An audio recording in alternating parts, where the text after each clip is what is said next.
Last time we checked out the Land Rover Discovery, it was the S trim, which comes in at right around $60,000, about $5,000 more than a Disco Sport. If you're someone looking at buying a Land Rover, you're probably searching for a bougie vehicle that's luxurious, upscale, and also maybe off-road worthy. And the Disco Sport does offer those attributes and qualities, but with the Discovery, you're getting an SUV that's more practical, that has more interior space, and also far more refined. Well, in today's video, we're going to check out the SE, which comes in at about $4,000 more, although our model has the inline six. So at a price tag of around $70,000, is a $10,000 price increase worth it? And also, with this model, is it going to be a great choice for you and your family if you are looking for an upscale SUV in 2025? Well, in today's video, we're going to find out. Before we get in this video, I want to give a huge shout and thank you to Land Rover of Peabody in Peabody, Massachusetts for letting me come down here to check out the Land Rover Discovery SE. Their link will be in the description below, so you can check out their extensive Land Rover inventory. Even though we just went over pricing, let's go over it one more time. So for 2025 with the SE, you're looking at a starting cost of just over $64,000.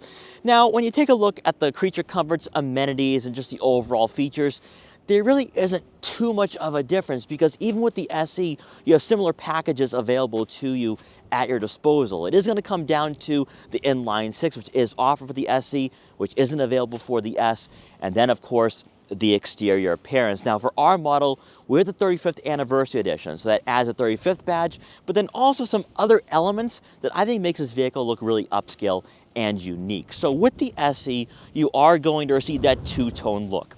And that is something I absolutely love from Land Rover. It's a classy appearance and also kind of lets you know that with the Disco, you're not going to be going off-road. Even though the Discovery nameplate is synonymous with being adventurous, for 2025, most likely you'll be going down those city streets and looking very bougie. So let's start off with the front face. So you are going to have full LED headlights and LED fog lights.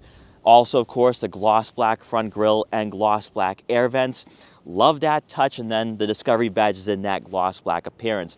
To me, with the Fuji white paint color, I do like this setup.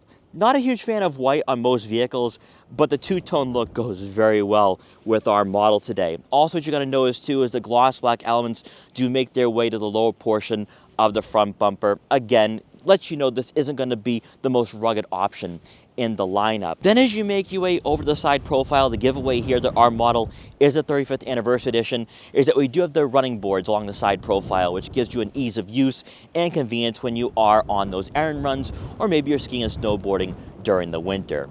Now our model does have the 22-inch wheels, which is optional. Now I know 20s do come standard and some people are going to say, but doesn't that create a bit more road noise and harshness when you are on those winding back roads or just on the highway?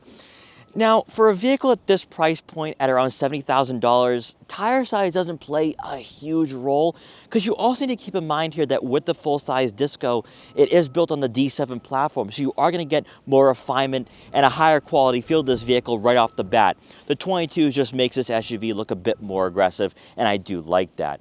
Now, going hand in hand with the two-tone paint color, we have the gloss black side mirror caps with turn signal indicators. They are heated and power folding, which is really nice. Then as you make your way around to the back, the big difference here compared to the S is the fact you do have gloss black trim that outlines the taillights.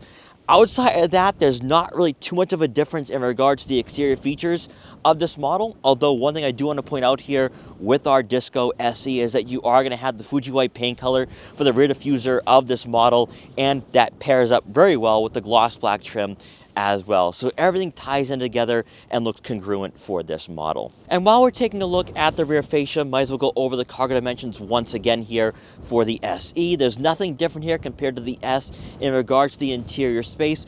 So I will leave the dimensions on the screen so you can compare and contrast to other vehicles in this segment. The only difference though really for the SE is that you can have the third row seats power fold. That gives you a lot more convenience, especially if you do have a larger family, and that's something you don't get on the S, so keep all of that in mind. Hopping inside the SE we had today, we had the optional 20-way power adjustable, heated and ventilated Windsor leather seats for both the driver and passenger.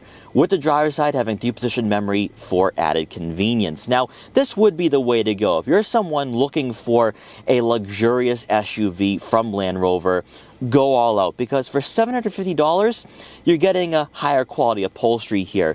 Now, also one thing I want to point out here with the Disco is that you have a wide center console so you can rest your arms, but it goes one step further because both the driver and passenger have their own armrests. So you're going to find yourself very comfortable being behind the wheel of this vehicle. Also, with these seats, they provide a lot of support and bolstering, which is a bit of a surprise since the Disco isn't the sportiest in the lineup, but you are going to notice that with these seats, you are going to be very comfortable on those weekday commutes or when you are on those road trips. In front of you, you are going to receive a full digital gauge cluster, like we have seen across the entire product line from Land Rover, and I have to say, their technology has gotten really good over the last few years. This is most certainly competitive with Audi's virtual cockpit. I think higher quality or easier to read than what you find with BMW products, and I think is definitely on par with Mercedes-Benz right now. Also, I think too, it is intuitive. You can customize the layout to your liking, and that's really all you could ask for out of a vehicle over $60,000, but we see this for models below $60,000 in the Land Rover and Range Rover product line. So I think if you're someone who is more tech focused and you want that technology, you're definitely going to find that here with the Disco SE. Also, with this leather wrap steering wheel, feels really nice in the hands, but no surprise here, no aggressive 10-2 or firm 9-3 grips. Again, this is going to be a daily driver that is luxurious. It's not going to be sporty, and what we see here right now will be reflective of the driving experience and driving dynamics, although you are going to have some really nice paddle shifters in the hand, so that way you can roll through that 8-speed automatic transmission. Before taking a look at the Peavody Pro user interface through the technology package, you can get a head-up display, which isn't equipped on our model. Is that a major drawback or takeaway? Absolutely not. I don't think it's necessary that you have to go with that package. Now, taking a look at the infotainment system, this is Land Rover's Peavody Pro user interface that is laid out very much like a tablet-like touchscreen here. So you are going to notice that on the left side of the screen will be quick access icons to get you different menus for your smartphone connectivity. So you are going to have wireless Apple CarPlay and Android Auto compatibility. Also, you can check out your radio stations, vehicle settings, and then one thing I really do like here is that you are going to have all your widgets in place. We're seeing a lot of this right now in the automotive industry, more specifically with BMW, since they are using an Android-based software. So from here, you can scroll through a number of different settings and sub-menus such as navigation, your seats, your climate, your camera systems, then of course that Apple CarPlay and Android Auto. You can turn on valet mode, then of course your vehicle dimensions and weight sensing. You can go through all this on your own time and at your own discretion. So from this screen, you can adjust the ride height of the Disco SE for off-road, normal, and access. One of the key differences here compared to the Discovery Sport is that you are going to have the air suspension. So with that, you'll have an easier access getting inside this vehicle, but then also when you are going on those road trips, it's going to feel a lot more refined on those roadways. Now, with the Disco SE, and this is standard here, you are going to have a wide range of camera angles to choose from, such as your top view, your front-facing camera with trajectory. Also, you will have a rear backup camera with trajectory, obviously, but then the 3D view, giving you a 360-degree surround view of your vehicle, so that way when you are parking on city streets or in a tight garage, you won't be running into that curb, or you won't be backing into other parked vehicles. Then beneath the head unit, you are going to find physical dials here for your dual zone climate control, heated and ventilated seats, and fan speed, but you're also going to have haptic feedback buttons for fan direction, AC, and then of course your front and rear defrosters. So at least you have a traditional layout here with the Disco SE. Beneath that, you will find a USB-C outlet, also a wireless phone charging pad, and another cubby for an additional smartphone. Then for the center console itself, you will find two cup holders here next to your gear selector, and then you have your drive mode selector. So for the screen itself, you have the ability to adjust your air suspension, but from here, you can go through a number of different drive modes, such as your grass and gravel, mud and ruts, sand, and wade sensing. So with this vehicle, you can take on all the elements. You can have those off-road adventures, although I still think with the full paint finish and the gloss black trim, you wouldn't do that. But whatever elements you encounter, this vehicle should be able to handle them. Then for the standard storage compartment, there is plenty of room here for a number of items, not only wallets or other smaller tech gadgets, but you can also fit some water bottles in here as well, which is important because with the Discovery, you can't have the standard storage compartment be refrigerated, so keep that in mind. And then to round out the front seating area, above will be a power moonroof, which brings in a lot of natural light to the interior. Then for passengers in the second row, they're going to receive right around 37 inches of legroom, which is not only competitive with a Volvo XC90, an Audi Q7, Acura MDX, it falls right in line with a lot of vehicles in this market for three-row SUVs. On top of that, you are going to have that higher roofline, so taller passengers will not be hitting their head on the headliner, and better yet, with the center hump not being too aggressive, you're going to have plenty of shoulder room as well. So this really is a 7-passenger vehicle, and I think this is a great choice if you are someone looking for a comfortable daily driver, because you could say, well, I could go with the Defender 130, couldn't I? Because at around $70,000, it'd be priced very similarly. I do think, though, that with the Defender, it's a bit more of a rugged experience. So with a Disco, what you're getting here is a luxury crossover that is better suited to take on those rivals from Volvo, from Audi, from BMW. And I think you're going to be very happy here with the Discovery, especially if you're someone looking to upgrade from a Disco Sport, because you're going to notice you're going to have more legroom, more headroom, and also some more creature comforts on top of that. So for our model, we have climate control for the second row, and better yet, heated outboard seats, which is most certainly a must-have right now because it is freezing out there today with a wind chill of around 5 degrees. So I'm staying nice and warm for the interior portion of this review. Also back here, we do have 2 rear air vents mounted on the center console, and also 2 USB-C inputs and a 12-volt outlet.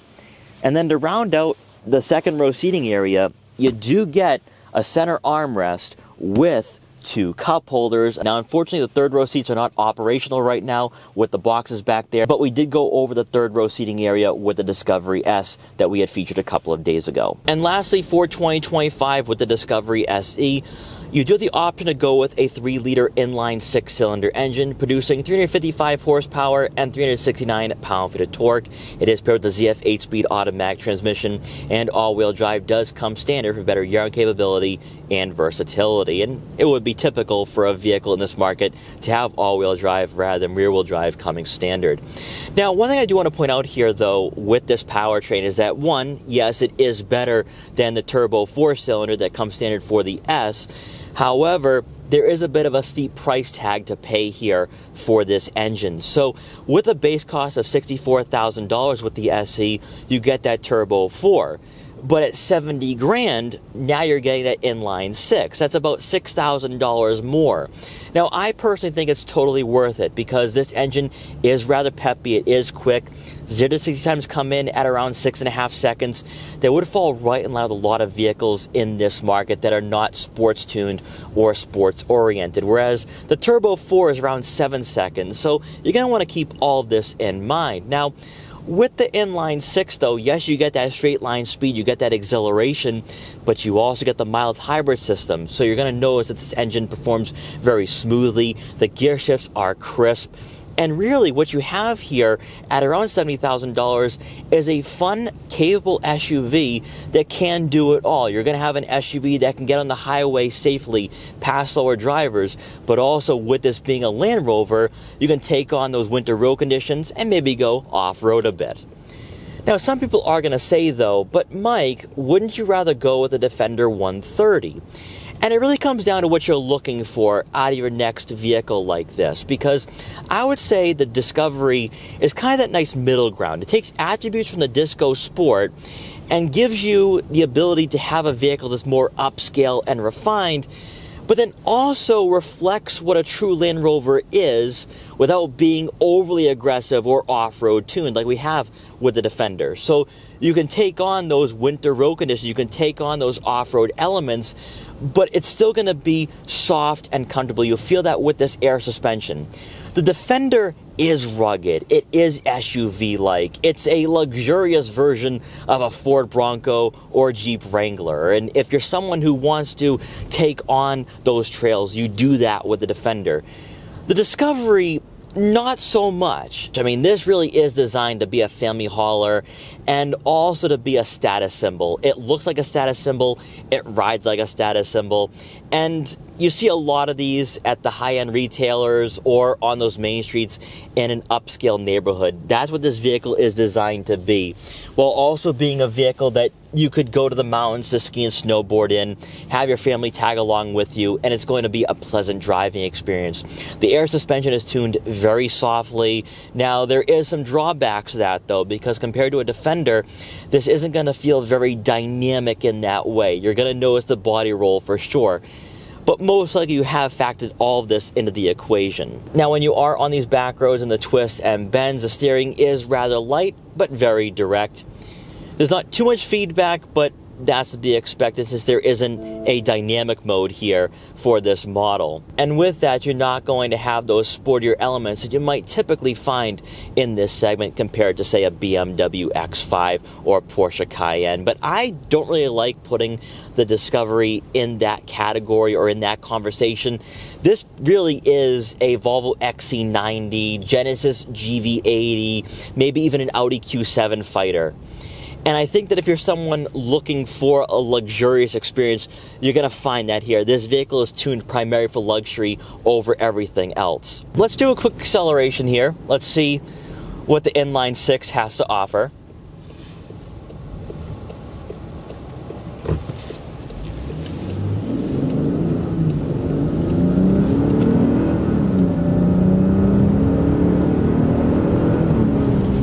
Not too bad, not too bad at all. And that's why you go with the SE over the S. This is why spending $70,000 is totally worth it. Now, I'm not hating on the Turbo 4 at all, but I do think that by going with the inline 6, this is going to be a bit more fun and also maybe more well-rounded as well. Because with the Turbo 4, the Discovery just becomes a luxury crossover, whereas this can be a bit sporty. You can get on the highway and pass slower drivers with relative ease, so you're going to have a lot more confidence here with the SE. All in all, after spending a few hours with the Discovery, this really is a solid choice and upgrade over a Disco Sport or Range Rover Evoque.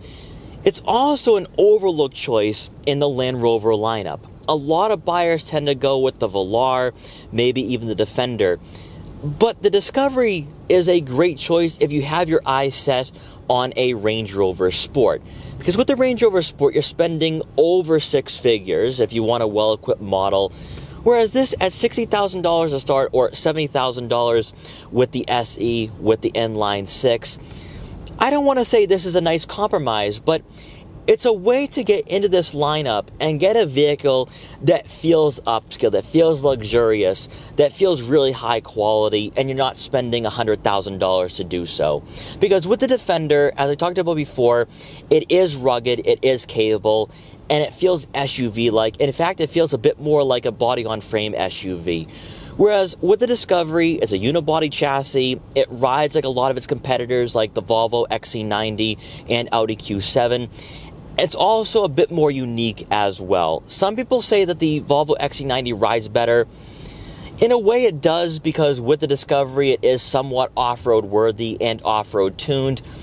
Although, in regards to practicality or interior space, this is a bit more spacious and family friendly. The only thing you're sacrificing, though, is the cargo space behind the third row seats, which we talked about last time with the Discovery S, where you only get about 10 cubic feet of room. That's far below what you're going to find from some rivals.